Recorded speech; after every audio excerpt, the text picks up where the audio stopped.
Thank you so very, very much, Malik, and I've got the great pleasure to now introduce our next speaker, Anri Sala. Anri studied art at the Albanian Academy of Arts from 1992 and 1996. It's during those years in Tirana that Edi Rama, an artist and now the mayor of Tirana, was his mentor. Anri then studied video at the École Nationale des Arts Décoratifs in Paris and also film direction at the Frenois School, École Nationale des Arts Contemporains. It's in this school at the Frenois that Robert Kramer was his mentor. We met around 2000 at the moment when Anri did his extraordinary film Intervista, and ever since mapping has played a very big role in the conversations. Most recently Anri has presented an extraordinary new film, Le Clash, at the Sao Paulo Biennale, which just opened 2 weeks ago, where a music box is playing a building and a building is playing a music box. Anri was also part of the mapping marathon at DLD in Munich, so for those of you who want to have more information on his connection to maps, you can visit the DLD site and see his Munich lecture. He will today present Maps of Found Future. A very warm welcome to Anri Sala.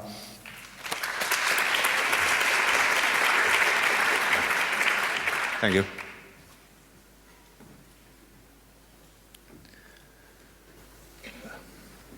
I'll speak today about a notion of a work which does not only create its own and has its own past, but also is able to create its own forecast.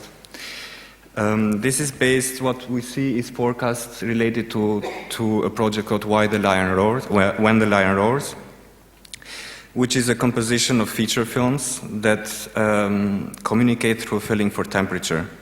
Each of the around 60 films that I selected, they all have give a specific idea about temperature, and each of them represents specifically designed degrees.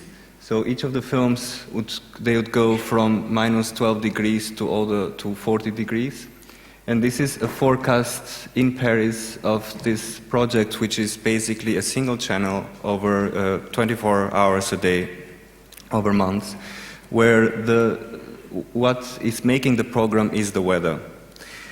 A thermometer measures the temperature outside the projection space and simultaneously edits the film program, with changes in correspondence with the actual outdoor temperature. The commotions of weather dictate the film's narrative. At the exact moment of an increase or decrease in temperature, each film is interrupted and replaced by another, provoking an unplanned collision of meaning. The films hibernate until their season comes.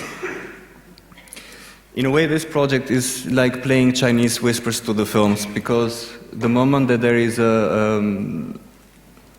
here is a moment of change between two films. Films come from different narratives, they come from different countries. Some of them are black and white, some of them are drama, some of them are comedies. What you see on the right side is the titles of the film, and on the left side what you see is their genre. I was interested in this idea of how not just to map space, but also to map time, and also in a way how to let the future come in and settle just by offering it a syntax. In that case, the syntax is basically a thermometer which is there, and the films are there ready to run, and the moment that there is a change in the weather, the temperature, the thermometer would send a signal, and one film would leave the place to another film. Something which could happen is that we would be watching Ninochka, where there is this beautiful moment of Greta Garbo opening in the Lubitsch film, opening a window, and she's saying, "Why do we always keep the windows closed? Isn't it amazing? At home there is still snow and ice, and here look at the birds. I always felt a little hurt that our swallows deserted us in the winter for capitalistic countries. Now I know why. We have the high ideals, but they have got the climate." It's scientifically known that the swallows leave a country at 10 degrees. So the moment that it's 10 degrees, they'll have to leave. And basically, Ninochka is the film that represents the degree 10. And the moment that there is a change in temperature and it goes 11, in my selection, it cuts to Alphaville. In one of the precise moments of this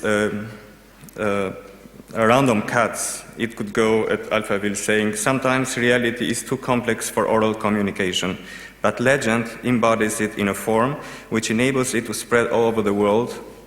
It was 24/17 Oceanic time when I approached the suburbs of Alphaville. In a way, this idea of a project which creates its own forecast is also this idea of how to create maps not only of spaces, not only of time, but also maps about discontinuity, rupture, frustration. Because the moment that a temperature changes and a film leaves the space or the time to another film, this could create a moment of enjoyment, but it also does create this moment of rupture. A moment where the scenes do no longer really communicate, or maybe they do communicate, but because they create a new meaning or a new sense of added meaning to the film. The first time that I learned how the sailors used to draw the maps. Like they would always draw in the very early times. They would draw the maps by sailing around the place. So in a way, it was always from the outside. I was interested in this idea of creating a syntax. Like this project is a bit like a syntax where the films, they come and they enter with their narrative, but the narrative is something which is decided not by the inside of the film, but which is decided by the weather fluctuations and changes. And how, in a way, how can we make place, in that sense, for future to come and to settle without being preconditioned or prejudged or pre-imagined by our fashions of the moment. Here is a moment of a change between two films, between Zidane and Harold and Maude.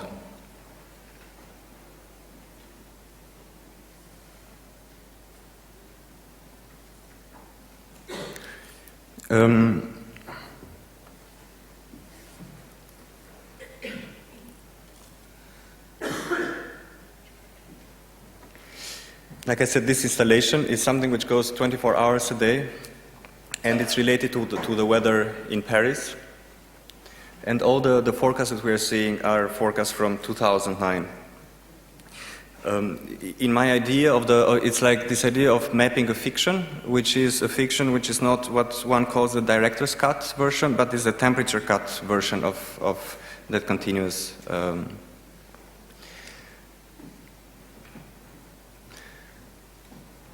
What is also interesting in this, it's not only about mapping the time and mapping the weather and mapping the climate, but also it's a way of mapping the subjectivity. Because when I was working on this project and when I was selecting the films, of course it was choices which I made in a subjective way, but also I wanted that there is this common subjectivity that we share together. So it would be very interesting when I was looking for a specific film about a specific degree, and I would ask different people about, for example, what do you think, what degree Stalker is, or what degree is Alphaville? And very often, 3-4 different people, I remember I asked Hans-Ulrich about, like, what degree is Stalker, and he said 8, and 2 other people said 7 or 8 or 9, so it was very interesting how to map also the objective subjectivity of people about the temperature of the films.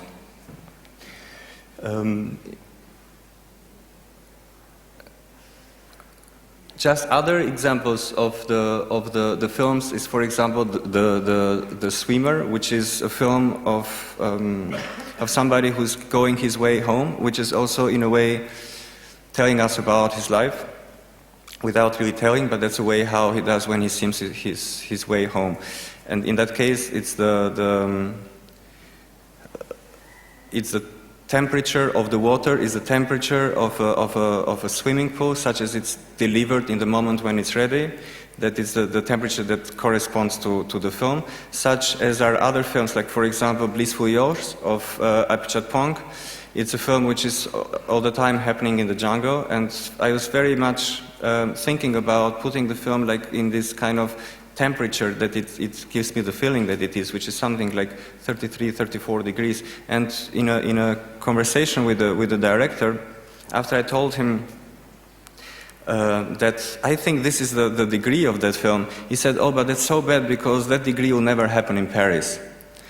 And then, so I said, so what do you think? How could it be yet true to its own temperature and yet be shown in Paris? He said, well, I'll tell you something which is not a trick. Basically, it should be 28 degrees, because the moment when in Thailand it gets very, very, very hot, the people always go to the river, to the lakes. And that's the temperature of the lake when people leave the city, because that's very hot.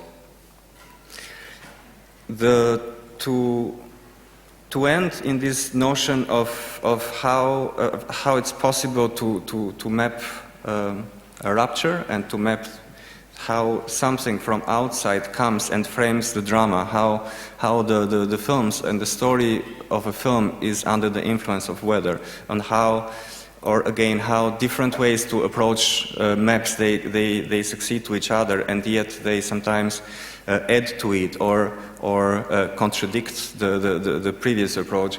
Here is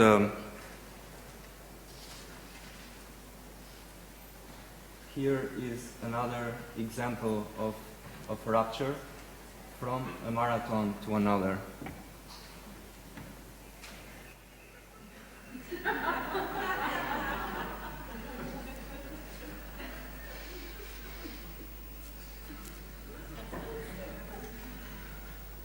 Thank you.